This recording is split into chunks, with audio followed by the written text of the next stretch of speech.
Yon guys, may I think na-discover ako. Pero in theory lang to. Kasi gumagana sa akin. Ewan ko kung gagana sa inyo. Kasi yung dami nagre-reklamo, or isa ako sa nagre-reklamo din, na yung rear AC vents ay mahina. Parang walang lamig. Parang hilaw ba yung lamig. May na-discover ako na hindi sinasadya. Yung ano ngayon, yung AC ko ngayon sa likod, malamig na. Yun. Hindi mo makikita sa video kung malamig o hindi. Yan, tatry natin. Before tayo pumunta sa likod, para matry ko kung malamig nga. Yung may issue pa na isa about sa auto, naka-auto ka na AC, tapos depende rin sa thermostat na sinet mo. Tapos kusa siya nag-HEB mode. Alam ko kung na-experience nyo na din yan, pero nangyayari talaga yun. Kahit pure EB settings ka.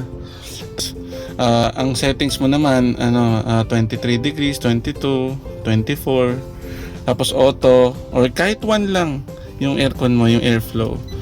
Kahit ganyan lang yung airflow mo. Pero ino-auto ko kasi may nalaman din ako ng technique dyan. Yung technique dyan, lagi mong titignan yung degrees sa labas, which is ayan 27 degrees. So dapat yung 27 degrees dapat mas mababa yung nandito sa thermostat mo. Kami initing kami, so okay na kami sa 23. So pwede mo pa naman yan set ng 24, 25, 26, pero masyadong malapit kasi yun. Ganon, may chance na mag-turn on yung HEB mode. Pero pwede pa naman yata yung sa 24 and 25. So, ayan kami 23. Minsan talaga pag init na init kami, 22 degrees. So, ayan, dapat yung temperature sa labas, dapat mas malamig yung temperature na sinet mo sa loob para yung pure EB mo talagang magamit.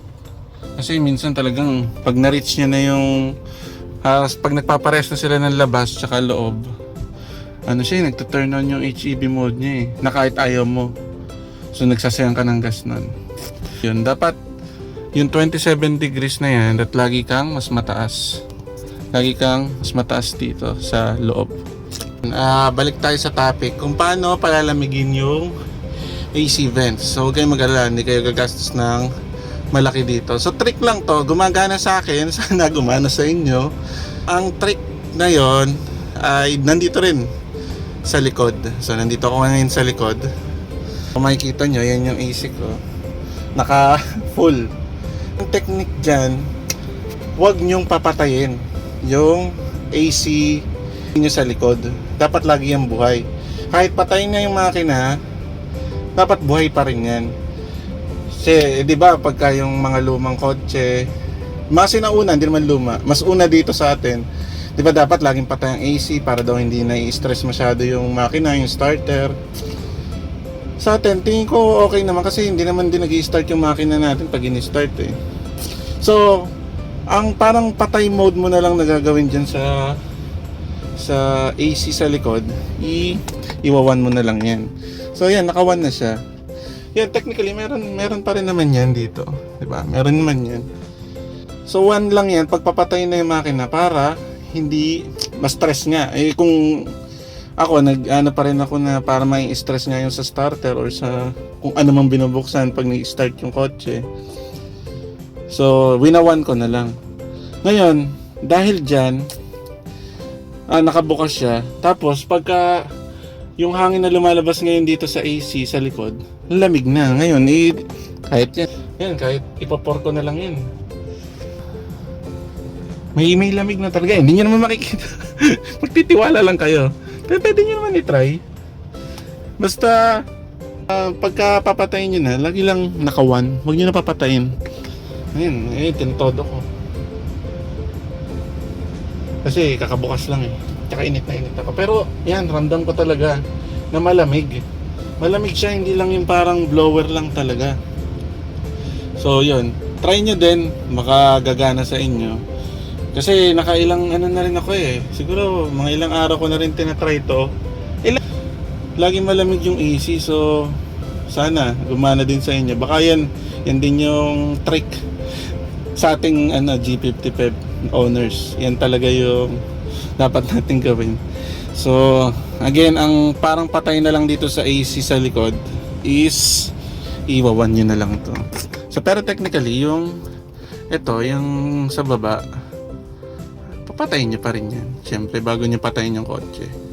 Yan lang naman yung turn off na yan. Okay na yan, patayin nyo na yan. So pag napatay nyo yan, okay na yan. Tapos one lang.